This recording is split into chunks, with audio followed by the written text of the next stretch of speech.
2017 में हम लोग आए थे, 1.5 लाख पुलिस कर्मियों की भर्ती यहां खाली थी, जगह खाली थी। अनुमान करिए जिस राज्य में 1.5 लाख पुलिस कार्मिक को पद खाली हों,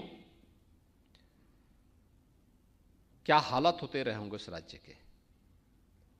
और खाली इसलिए थे क्योंकि माननीय न्यायालय को, माननीय उच्चतम न्यायालय को और माननीय उच्च न्यायालय को तत्कालीन प्रदेश सरकार पर विश्वास नहीं था कि पारदर्शी भर्ती की प्रक्रिया संपन्न कर पाएंगे। मैं भौचक था, मैंने कभी 1.5 लाख पुलिस की भर्ती, पुलिस के पद खाली पड़े हुए हैं तो ये भर्ती होती क्यों नहीं है। मुझे बताया गया साहब इसलिए नहीं भर्ती हो रही है क्योंकि कोर्ट ने स्टे लगा रखा है।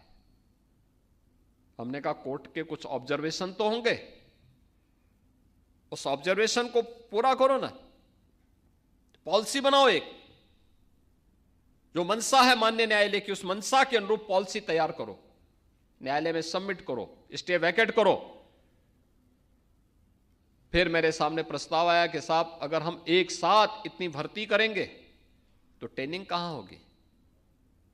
मैंने कहा ट्रेनिंग की क्षमता कितनी है, कहा 3000। और मैंने कहा पद कितने खाली हैं, 1.5 लाख।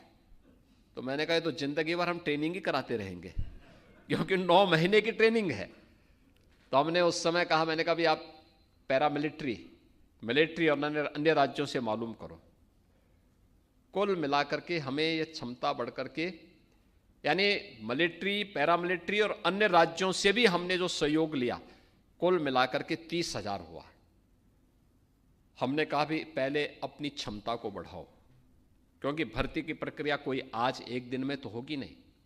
हम आज विज्ञापन निकालेंगे, स्क्रीनिंग होगी, प्रक्रिया को बनते बनते बनते कम से कम इसमें 9 महीने का, 9 से 10 महीने लगेंगे। अगर हम तेजी करेंगे तब अच्छा होगा कि हम लोग इस दौरान अपनी ट्रेनिंग की क्षमता को बढ़ाएं, अच्छे ट्रेनर तैयार करें। और आज मुझे बताते हुए प्रसन्नता है, इस समय हमने 60,000 भर्ती एक साथ की है पुलिस कार्मिकों की, 60,200।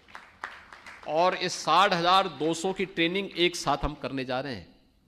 3,000 से बढ़ा करके 60,000 पुलिस कार्मिकों की एक साथ ट्रेनिंग हो, आज ये क्षमता अकेले उत्तर प्रदेश में है। उत्तर प्रदेश आज इसको करने जा रहा है।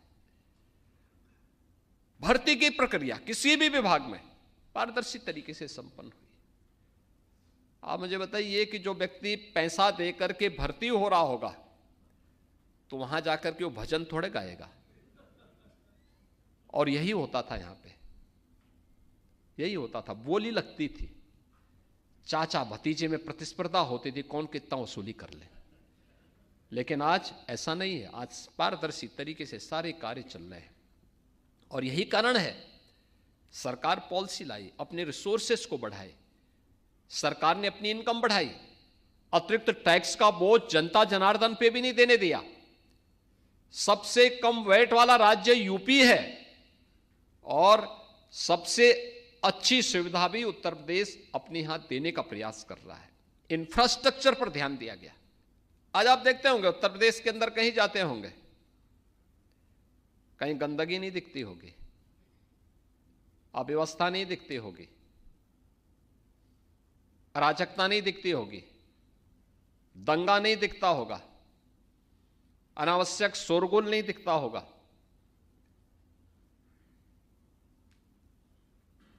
रूल ऑफ लॉ आपको उत्तर प्रदेश के अंदर अक्सरशः ये केवल भाषणों का विषय नहीं, जमीनी धरातल पर दिखता होगा। ये जमीनी धरातल की एक हकीकत है। कोई सोचता था अनावश्यक धर्मस्थलों से माइक की आवाजें बंद हो जाएं? हां, सबसे ज्यादा माइक थे यूपी में, हमने सभी उतार दिए हैं। आज यहां पे नहीं होती है। पर्व और त्योहार के अवसर पर सड़कें जाम होती थीं और प्रतिस्पर्धा फिर विकास के लिए नहीं होती थी।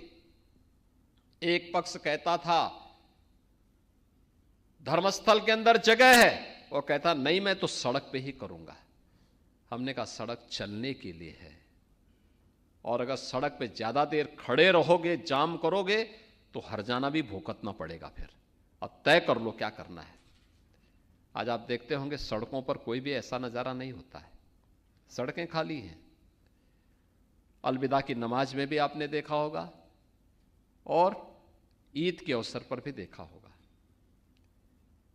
उधर ये लोग करते थे तो दूसरी तरफ भी लोग आते थे, कहते थे साहब अब हम तो भी हनुमान चालीसा चौराहे पे करेंगे। हम उनको समझाते थे अरे मंदिर का ये जगह है। लोग कहते थे नहीं, जब वो कर रहे हैं तो हम भी करेंगे। हमने कहा नहीं कि किसी को भी नहीं करने देंगे। आज आप देखते होंगे कॉमन मैन को समस्या नहीं, बेटी भी सुरक्षित हुई तो व्यापारी भी सुरक्षित हुआ है।